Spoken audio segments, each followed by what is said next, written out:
Malankara orthodox സഭയുടെ Kottayam central ഭദ്രാസനങ്ങളിലെ ദേവാലയങ്ങളിൽ നിന്നും ഒട്ടനവധി വൈദികരും നിരവധി വിശ്വാസികളും നടത്തുന്ന പ്രതിഷേധ പ്രകടനം ഈ മാതൃകാരുടെ തൊട്ടുപിന്നാലെ ഈ വീതിയിലൂടെ രാജ്യപ്രതിനിധിയുടെ പരിസരത്തേക്ക് എത്തിച്ചേർന്നുകൊണ്ടിരിക്കുന്നു.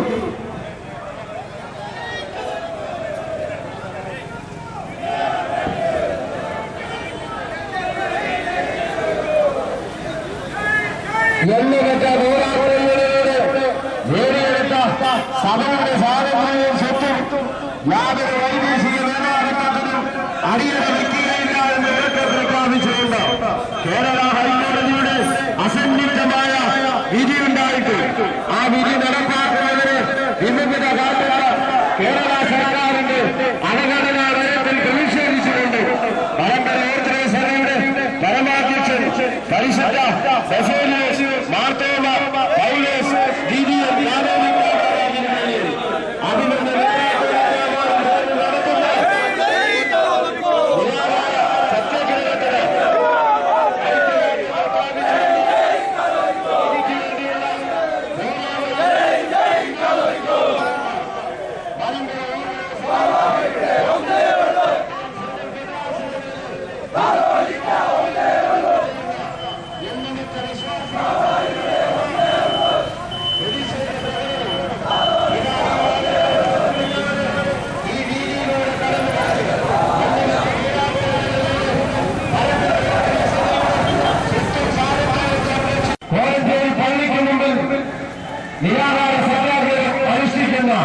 പരിശുദ്ധ ബസേലിയോസ് മാർത്തോമ പൗലോസ് ദ്വിതീയൻ കാതോലിക്കാബാബയുടെയും അഭിമന്യ മെത്രാപ്പോലീത്താമാരുടെയും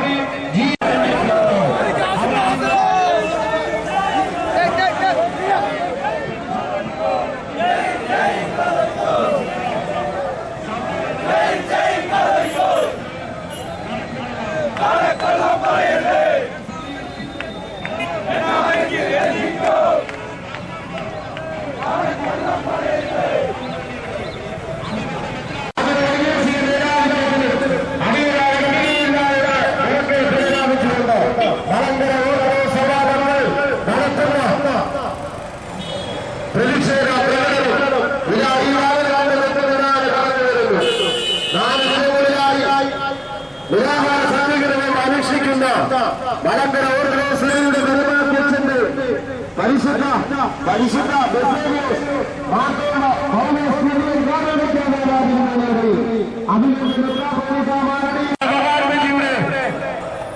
മുന്നിലേക്ക് മഹാത്മാവിന്റെ പ്രതിമയുടെ മുന്നിലേക്ക് ഈ മാതൃകാവിനെ നടത്തുന്നതാണ് മലങ്കര ഓർത്തഡോക്സ് സഭയുടെ പരമാധ്യക്ഷൻ പരിശുദ്ധ ബസേലിയോസ് മാർത്തോമ പൗലോസ് ദ്വിതീയൻ കാതോലിക്കാബാബയുടെയും അഭിമന്യ മെത്രാപ്പോലീത്താമാരും 4 ദിനങ്ങളിലായി നടത്തുന്ന നിരാഹാര സത്യാഗ്രഹം അവസാനിപ്പിക്കുവാൻ സർക്കാരിന്റെ നടപടി ഉണ്ടാകണമെന്ന് ആവശ്യപ്പെട്ടിരുന്നു. സർക്കാർ കാട്ടുന്ന അവഗണനയിൽ പ്രതിഷേധിച്ചുകൊണ്ട് മലങ്കര ഓർത്തഡോക്സ് സഭാമക്കൾ നടത്തുന്ന പ്രതിഷേധ പ്രകടനം ഇതാ ഈ വാഹനത്തിന്റെ തൊട്ടുപിന്നാലെ ഈ വീതിയിലൂടെ മഹാത്മയുടെ പ്രതിമയുടെ മുന്നിലേക്ക് എത്തിക്കൊണ്ടിരിക്കുന്നു. സത്യം സംരക്ഷിച്ച മഹാത്മാവിന്റെ പ്രതിമയുടെ മുന്നിലേക്ക് നിലനിൽക്കുന്നത്. അങ്ങനെയാകാതെ ബഹുമാനപ്പെട്ട ഹൈക്കോടതിയിൽ നിന്ന് നമുക്ക് ലഭിച്ചിരിക്കുന്ന വിധി അപ്രകാരം തന്നെ നടത്തി തരുവാൻ വേണം ഗവൺമെന്റ് സന്നദ്ധമാകണം എന്നുള്ളതിനെ കുറിച്ച് ഗവൺമെന്റിൽ പ്രചോദനം നടത്തി അതെത്രയും വേഗം സുഗമമായി നടത്തി മലങ്കര ഓർത്തഡോക്സ് സഭയുടെ 34-ലെ ഭരണഘടന അനുസരിച്ച് സഭ ഭരിക്കപ്പെടുവാൻ വേണ്ടിയുള്ള ഒരു വ്യവസ്ഥ ഉണ്ടാകണം എന്നുള്ളത് അവരെ ബോധ്യപ്പെടുത്തുവാൻ വേണ്ടിയിട്ടാണ് നാം ഇവിടെ കൂടിയിരിക്കുന്നത്. നമ്മുടെ പ്രതിഷേധം അറിയിക്കുവാനും പരിശുദ്ധ ബാവാതിരിക്കും സിനഡിലുള്ള പിന്തുണ പ്രഖ്യാപിക്കുവാനുമായിട്ടാണ് നാം ഇവിടെ കൂടിയിരിക്കുന്നത്. ഇന്നത്തെ യോഗത്തിൽ കടന്നു വന്ന എല്ലാവരെയും ഭാഗവുമായിട്ട് സ്വാഗതം ചെയ്യുകയാണ്. ഇന്നത്തെ യോഗത്തിന്റെ അധ്യക്ഷനായിരിക്കുന്നത് കോട്ടയം സെൻട്രൽ ഭദ്രാസനത്തിലെ സീനിയർ വൈദികരും കോട്ടയം ചെറിയ പള്ളി വികാരമായ ബഹുമാനപ്പെട്ട സീനിയർ കോർപ്പറേറ്റ് സഭയാണ്. അച്ഛന്മാരെ ആരെയും പരിചയപ്പെടുത്തേണ്ട കാര്യമില്ല. നിങ്ങൾക്ക് ഏവർക്കും സുപരിചിതരായ വൈദികരാണ്. ബഹുമാനപ്പെട്ട കുന്നൂർ കോർപ്പറേറ്റ് സൗഭാഗ്യ യോഗത്തിലേക്ക് ഞാൻ സ്വാഗതം ആശംസിക്കുന്നു. അതുപോലെ തന്നെ എല്ലാവരും പ്രവർത്തിക്കുകയും ഇതിന് നേതൃത്വം നൽകുകയും ചെയ്ത കോട്ടയം മദ്രാസ് സെക്രട്ടറി ബഹുമാനപ്പെട്ട സെക്രട്ടറിയാക്കി പരിചയപ്പെടുത്തേണ്ട കാര്യമില്ല. അദ്ദേഹത്തിനും ഈ യോഗത്തിന്റെ നാമത്തിൽ സ്വാഗതം ആശംസിക്കുകയാണ്.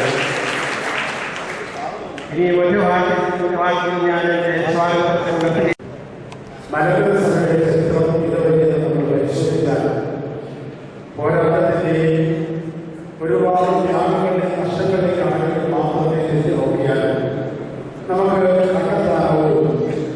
വീണ്ടും നഷ്ടത്തിലേക്ക് പോകുന്ന ഒരു വലിയ അവസ്ഥ ഇന്ന് സഭയ്ക്ക് സംഘാതമായിരിക്കാം. എന്തിനാണ് കൊലയിലെയും പരിശുദ്ധ ഭാവാദിനെയും വീണ്ടും സർവീസിനെയും ഈ ഉപവാസ യജ്ഞം നടത്തുന്നത് എന്തിനു വേണ്ടി എന്ന് ചോദിച്ചാൽ സഭയുടെ പലർക്കും ഇത് സ്വത്തിന് വേണ്ടിയാണ് ആത്മീയ വിഭാഗം പ്രചരിപ്പിക്കുന്നത്. ഇത് സ്വത്തിന് വേണ്ടിയല്ല, സ്വന്തം ഘടകം മാത്രമാണ്. ഈ രാജ്യത്തിന്റെ പരമോന്നത കോടതി 1995 നമുക്ക് അനുവദിക്കുന്ന വിധി നടപ്പാക്കുന്നതിനുള്ള കേസുകൾ, അതാത് കേസുകളുടെ തള്ളുകൾ അതാത് സ്ഥലത്തുള്ള ജില്ലാ കോടതി മുഖാന്തരമായി അതിനിവിടെ കൊടുത്ത് അത് നടപ്പാക്കണമെന്നാണ് സുപ്രീം കോടതി നിർദ്ദേശിച്ചിട്ടുണ്ട്.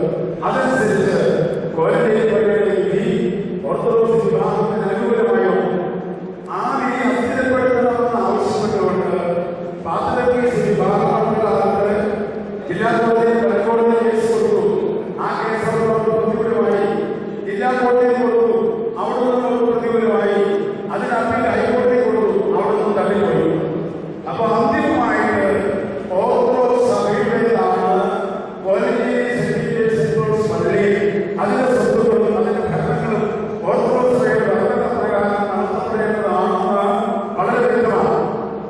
ഇത് അപകടമാണെന്ന് മനസ്സിലാക്കി 2-3 ദിവസത്തെ ബ്രേക്കിന് ശേഷം പെട്ടെന്നാണ് പാത്രകേശ്വരത്തിന്റെ ഭൂതോദയമുണ്ടായി. ഭൂതോദയമുണ്ടായി അവര് ഏത് സമ്മർദ്ദ തന്ത്രം കൊണ്ട് ഈ കോടതിയിൽ നടപ്പാക്കുന്നതിനെ എതിർക്കണം, അല്ലെങ്കിൽ അത് നടപ്പാക്കാതിരിക്കാനുള്ള സമ്മർദ്ദതന്ത്രമാണ്.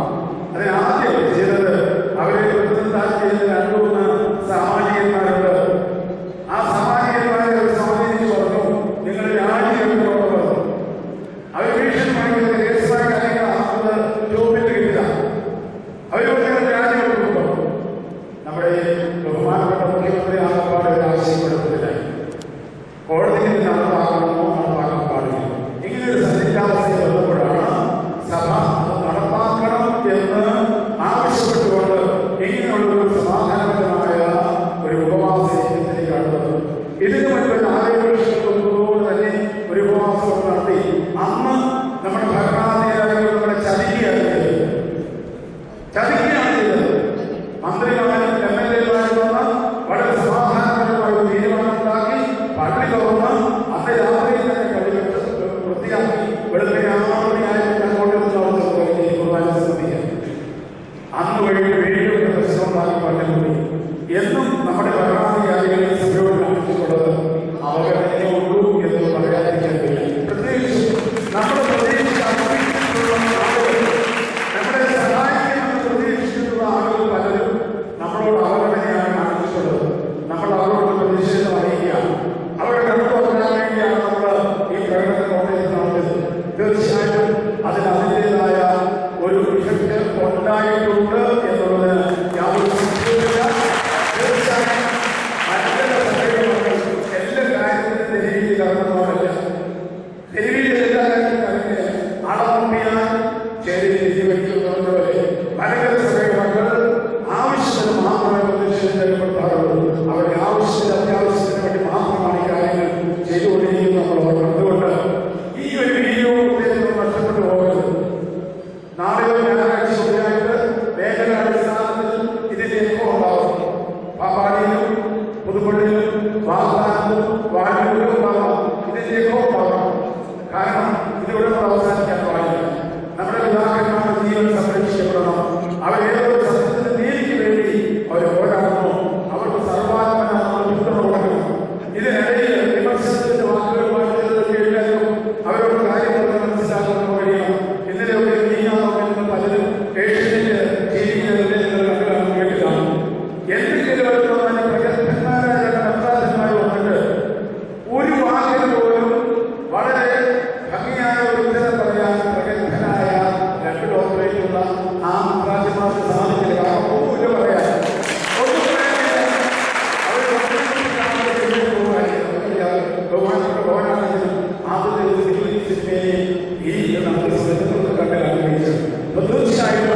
ഇത് നമ്മൾ മനസ്സിലാക്കണം. സത്യത്തിന് വേണ്ടി നീതിക്ക് വേണ്ടി നമുക്ക് ആരുടെയും അധികാരമില്ല. നമ്മുടെ ഈ രാജ്യത്തെ കോടതി നമ്മൾ വിധിച്ചു തന്നത് നമുക്ക് തരണം. അത് മാത്രമേ നമ്മൾ ആവശ്യപ്പെട്ടുള്ളൂ. അതുകൊണ്ട് ഇന്നത്തെ ഈ നമ്മുടെ പ്രതിഷേധ പ്രകടനം ഇത്രയും ഭംഗിയായി നടത്തുവാൻ സാഹചര്യത്തിലുള്ള കൈതവുമായി നന്ദിയുണ്ട്. പരിശുദ്ധമാവാതെ ഇന്ന് വലിയമാവ നിർബന്ധം പിടിച്ചവർ ചെന്ന് സേവയ്ക്ക് മാർഗ്ഗം നിർവഹിച്ചു. രണ്ട് പിതാക്കന്മാരെ പട്ടിണി കണ്ടു. വലിയമാവാതിനെ വിളിച്ചു. ഒരു ദിവസത്തിലാവായിരുന്നു.